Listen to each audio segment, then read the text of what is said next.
Bueno, pues doy gracias por esta oportunidad que Moncho me ha dado también y de poder compartir con vosotros un pequeño devocional.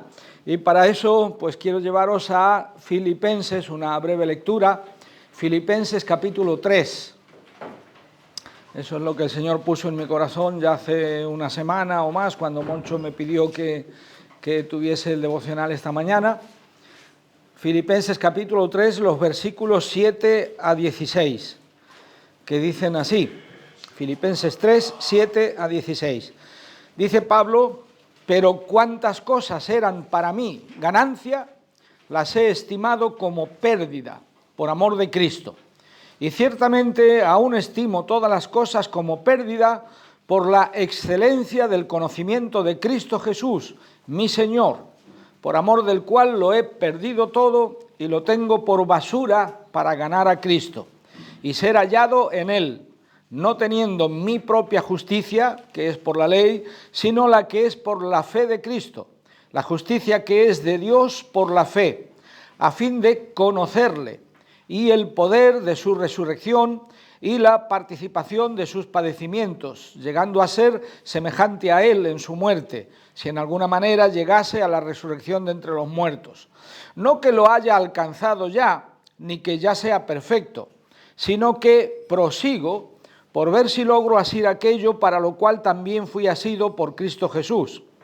Hermanos, yo mismo no pretendo haberlo ya alcanzado, pero una cosa hago, olvidando ciertamente lo que queda atrás y extendiéndome a lo que está delante, prosigo a la meta, al premio del supremo llamamiento de Dios en Cristo Jesús. Así que todos los que somos perfectos, esto mismo sintamos, y si otra cosa sentís, esto también os lo revelará Dios. Pero en aquello a que hemos llegado, sigamos una misma regla, sintamos una misma cosa. Muy bien, este pasaje contiene muchas cosas, por supuesto, y no podemos entrar en todos los detalles porque tampoco es el objeto de este devocional. Este pasaje, este capítulo, pues, se podría titular de muchas maneras, como el testimonio de Pablo, su experiencia, la vida cristiana, la carrera cristiana. Prosigo al blanco, dice el título del encabezado del capítulo, y yo le he puesto, pues eso, la carrera cristiana, porque nos habla de una carrera, nos da la ilustración de un atleta, de un deportista que se toma la vida cristiana como una carrera en donde uno está corriendo la carrera porque hay una meta a la cual llegar. Y además le he puesto de subtítulo ganar a Cristo, porque es una frase de las que yo he destacado aquí en el versículo 8, cuando dice, por amor a Cristo lo he perdido todo y lo tengo por basura para ganar a Cristo. Así que Pablo nos comenta aquí de las cosas de su vida pasada, pero no solamente su vida pasada antes de conocer a Cristo, sino lo que ya llevaba recorrido, los logros que él había tenido. Pues él ahora nos dice que esas cosas que para él antes eran ganancia, pero ahora dice que las he estimado como pérdida, incluyendo por supuesto las cosas de la vida pasada antes de Cristo, ¿no? Porque Cristo ahora tiene infinitamente más valor. Nos habla de una cuenta de resultados, ¿no? En los negocios, en una empresa, donde uno anota en una columna las ganancias, en otra columna las pérdidas para hacer el balance. Pues todo lo que para él hasta ese momento habían sido ganancias, él ahora lo contabiliza como pérdida porque lo único que le interesa es Cristo y ganar a Cristo. Él es el que le da la ganancia a la vida para un balance positivo. Y yo me preguntaba, bueno, ¿cuál es entonces el valor que nosotros le damos a la vida cristiana, a nuestra vida cristiana? ¿La vivimos como algo valioso realmente para nosotros? ¿Qué os parece, haciendo balance de la vida anterior? Ahora, ¿hemos ganado? ¿Hemos perdido? Yo creo que las respuestas deben ser obvias, pero es una cuestión personal. Si uno lo deja todo por amor a Cristo y vive enfocado en Cristo, creo que solo hay ganancias, solo hay ganancias. Por eso sigue hablando en los versículos 8 y 9 de conocer a Cristo. Lo he estimado todo eso como pérdida por la excelencia del conocimiento de Cristo Jesús, mi Señor, por amor del cual lo he perdido todo y lo tengo por basura para ganar a Cristo y ser hallado en Él, no teniendo mi propia justicia que es por la ley, sino la que es por la fe de Cristo, la justicia que es de Dios por la fe. Conocer a Cristo es mucho más excelente que todo el conocimiento de este mundo, porque todo el conocimiento de este mundo no sirve de nada sin Cristo, lo que veníamos comentando estos días. Con Cristo lo tenemos todo. Esa es la perla de gran precio que hemos encontrado, por lo cual el hombre este que encontró la perla vendió todo lo que tenía para conseguir esa perla, porque esa perla es la que tiene todo el valor para esta vida y para la eternidad. Así que todo ese conocer a Cristo es mucho más excelente que todo el conocimiento de este mundo. Todo este conocimiento que podamos tener aquí sin Cristo no nos sirve de nada.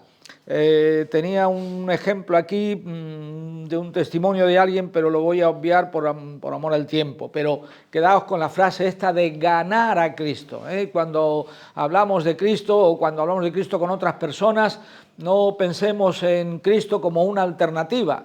En sí también lo es, pero es que Cristo es... es lo máximo, ¿no? Es la perla de gran precio y por eso lo tenemos todo a Él.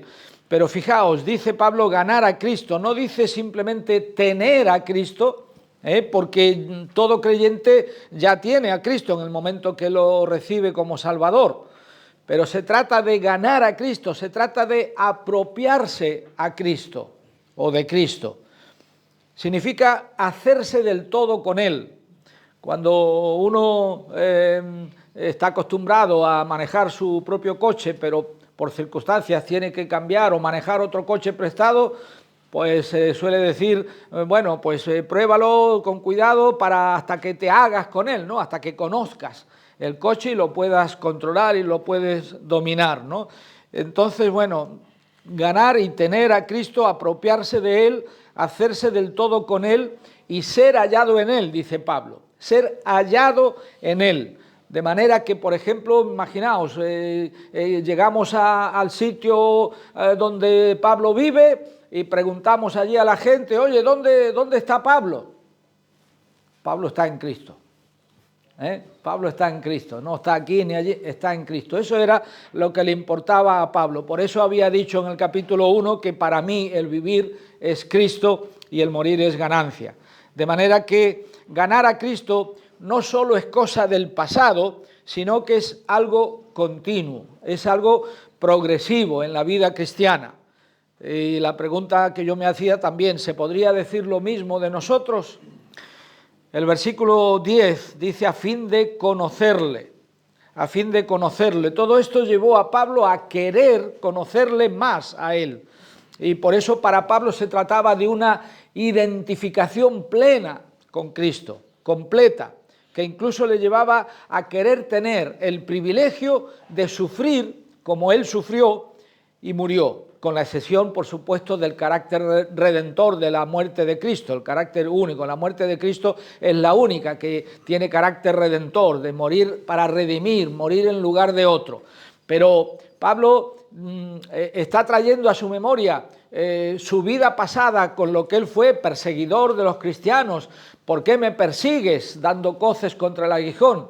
Y una vez que él vio a Cristo, una vez que él oyó la voz de Dios en el camino a Damasco, pues él a partir de ahí su vida fue transformada de una manera tan espectacular que Pablo quería decir, bueno, yo he hecho sufrir a los cristianos, a la iglesia de Cristo, yo ahora quiero sufrir, estoy dispuesto a sufrir hasta la muerte por el Señor. Igual que el Señor murió por mí, yo quiero también hasta entregar, hasta dar mi vida por Cristo. Así que Pablo había sido antes, como digo, perseguidor de Jesús, ¿por qué me persigues? Y de los cristianos. Y por eso ahora pues quería o estaba dispuesto a esto, porque él había ganado la salvación de su alma, fue redimido, fue rescatado y su vida dio un cambio tan grande que entonces sus pensamientos se enfocan solamente en Cristo y él quería entonces vivir el resto de su vida una vida de servicio a Dios y al pueblo de Dios, como siervo de Cristo, palabra doulos, que sabéis que es esclavo, en ese sentido, no como un siervo de hoy que trabaja para un jefe, tiene sus horarios y demás, no, un esclavo. Y Pablo está hablando, como digo, de su experiencia personal, de sí mismo, aunque no está diciendo aquí que todos debemos hacer igual, lo mismo, pero él está hablando de sí mismo y para él no hay otro camino, para él no hay otra manera de vivir, como cristiano, como creyente. Y también me pregunto, ¿cuánto estamos nosotros dispuestos a sufrir por el Señor? ¿Cuánto precio estamos dispuestos a pagar? ¿Preferimos lujos y comodidad de la vida cristiana, de una vida cristiana cómoda? Ayer también se mencionaba algo de esto, no sé si fue en los coloquios o en el estudio, y bueno, un día podemos preguntarnos, cuando lleguemos delante del Señor, Él nos dirá, ven, buen siervo y fiel. Escuchamos hoy, y esta pregunta salió ayer también de nuestro hermano Josep, que la comentaba en su estudio. Yo tengo esto anotado ya de hace, como digo, una semana, pero escuchamos hoy la pregunta, ¿qué a ti? Sígueme tú. En nuestra vida cristiana es personal e intransferible, igual que la salvación. Nadie puede vivir la vida cristiana por nosotros, ni nosotros por la de nadie más, ¿ve? Entonces, ¿qué a ti? Sígueme tú. Eso es lo que quiere el Señor de cada uno de nosotros. Sobre esto dijo Hudson Taylor que una vez que no hay dos Cristos.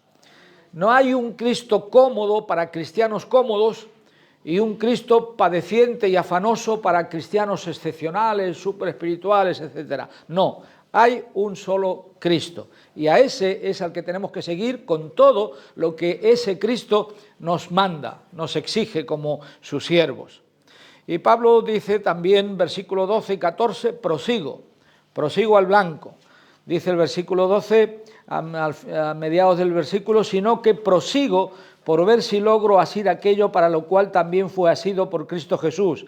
Y en el 14 también, prosigo a la meta, al premio. Así que una vez que la vida de Pablo fue cambiada por el poder de Dios, Pablo dejó atrás su antigua vida y ahora dice prosigo, es decir, sigo hacia adelante. No se había quedado parado, estancado, sino que avanzaba en la vida, en la carrera cristiana. No había alcanzado aún la perfección total, que aquí se refiere a la madurez, todavía quedaba más crecimiento espiritual, porque desde que comienza la vida cristiana del creyente hasta que el Señor nos llame a su presencia, estamos creciendo continuamente. Es un crecimiento espiritual. Pero por eso prosigo, porque la meta de Pablo estaba todavía delante de él. Como en una carrera de un atleta, uno va caminando por su pista, por su carretera o lo que sea, y hay una meta al final. En atletismo hay también intermedias, varias que le llaman metas volantes, ¿no? Pero lo que no podemos hacer es llegar a una meta volante y pararnos ahí. Una meta volante podemos decirlo metafóricamente, experiencias que hemos vivido espiritualmente de grandes acontecimientos, campañas, congresos o algo especial en lo que lo hemos disfrutado muchísimo espiritualmente y decir, ya está, qué hermoso, qué bonito. Bueno, y ahora viene el día siguiente y el otro y a lo mejor pues eso queda atrás y ya no nos preocupamos por seguir, por avanzar hasta la siguiente meta volante y finalmente hacia la meta. Así que él no se quedó parado, estancado, sino que avanzaba. No había alcanzado aún esa madurez total porque quedaba más crecimiento todavía y la meta estaba todavía delante de él, no detrás de él. Y Cristo lo había alcanzado a él, lo había agarrado a él, como dice el versículo, en el camino de Damasco, y él ahora quería asir a Cristo, agarrar a Cristo para sí mismo, llegar a la meta, llegar a la meta. Y por eso dice el versículo 13, hermanos, yo mismo no pretendo haberlo ya alcanzado, pero una cosa hago, olvidando ciertamente lo que queda atrás y extendiéndome a lo que está delante. Aquí tenemos la frase lo que queda atrás y lo que está delante. De lo que queda atrás dice olvidándome de todas esas cosas, de todos esos logros para poder proseguir hacia esa meta. Lo que queda atrás, la vida vieja y aún, como digo, ya el camino recorrido en la nueva vida cristiana, todos sus logros espirituales. Pero me llamaba la atención que no dice lo que está detrás, sino lo que queda atrás. Y yo veo ahí una diferencia. Si yo voy caminando o corriendo en la carrera y me paro y miro para atrás, pues veo lo que está detrás. Pero si yo sigo avanzando en la carrera y echo un vistazo para atrás, veo lo que queda atrás, porque va quedando atrás cada vez más atrás, porque yo sigo avanzando hacia esa meta. Hay un progreso porque se está avanzando. Así que entonces lo que queda atrás, lo ya vivido, no le va a dar el premio. Por eso dice olvidando. Eso no nos va a dar el premio está delante, en la meta, cuando lleguemos a la meta. Por eso dice extendiéndome hacia lo que está delante, que es la meta. Es, como veis, la metáfora de un corredor en una carrera de atletismo. Y dice el versículo 14, entonces, prosigo a la meta, al premio del supremo llamamiento de Dios en Cristo Jesús. Todo corredor en una carrera corre para llegar a la meta. ¿Por qué? Porque una vez que llegas a la meta, ahí está el premio. Ahí es cuando te dan el premio. Y Pablo tiene eso en la mente. Y eso es lo que tiene en su vida cristiana, de llegar a la meta, de no desviarse, de no apartarse por el camino, de llegar a la meta y conseguir el premio. Al llegar allí es cuando se recibe el premio, y el premio, como sabéis, es una corona. Dice Pablo también en 2 Timoteo 4, 7 y 8 que es la corona de justicia. Él vuelve a esta metáfora de la carrera cristiana o de la batalla cristiana, y entonces ahí ya Pablo era más maduro y ya ahí estaba mucho más cerca. Por eso dice, he peleado la buena batalla, he acabado la carrera, he guardado la fe. Ya no le quedaba más camino por delante, ya estaba ahí a la puerta de su vida cristiana, de su vida física en este mundo, y por lo tanto ya la carrera y el camino ya entonces sí le quedaban atrás. Por eso dice, por lo demás me está guardada la corona de justicia, la cual me dará el Señor, juez justo, en aquel día, el día de llegada a la meta para recibir el premio. Y no solo a mí, sino también a todos los que aman su venida. Nosotros amamos la venida del Señor, porque sabemos que cuando Él venga, este mundo va a cambiar, nosotros vamos a entrar en la presencia de Dios, en la gloria de Dios. Si no ocurre en nuestros días, en nuestra vida, el Señor nos llamará primero para estar con Él, pero luego dice Tesalonicenses que vendremos con Él, porque nuestras almas y nuestros espíritus cuando morimos se van con el Señor, el cuerpo queda en la tumba. Por eso dice allí en Tesalonicenses, traerá Dios con Jesús a los que durmieron en Él, para darles el nuevo cuerpo glorificado y entrar entonces en lo que es la eternidad, ¿no? Primero vendremos para reinar aquí en este mundo con Él, como el Señor así nos enseña. Así que por eso no solo a mí, dice Pablo, sino también a todos los que aman su venida. Maranata, termina diciendo la Biblia, Apocalipsis, no, ven Señor Jesús, ven pronto. Y más cuando vemos lo rápido y cuánto se está deteriorando la vida de este mundo y de pecado, y lo único que va a cambiar todo eso es cuando el Señor venga y establezca su reino de paz universal. Así que dice el versículo 15, los que somos perfectos, y estamos hablando de madurez, esto mismo sintamos. Y si otra cosa sentís, pues esto también os lo revelará Dios. Pablo está, como digo, contando su experiencia de la vida, el cambio que Dios hizo en él y su nueva vida cristiana y los objetivos que él se había fijado. Como digo, otros cristianos a lo mejor podemos tener otra idea más suave o menos costosa de la vida cristiana. Y Pablo aquí no está diciendo que todos tengan que tomarse la vida cristiana como él, pero si él lo ha hecho así, viene a ser un ejemplo para nosotros. Por eso los que somos perfectos, la madurez espiritual, no tanto la edad, sino la madurez. Y agarrándose al modelo que Dios nos dio. Por eso que si otra cosa sentís, esto también os lo revelará Dios. Pero en aquello a que hemos llegado, sigamos una misma regla, sintamos una misma cosa. En nuestra vida cristiana, en nuestras iglesias, pues puede haber discrepancias de formas, pero tenemos que tomar como referencia el modelo, el patrón, la regla que el Señor nos ha dado en su palabra. Sigamos una misma regla, sintamos una misma cosa.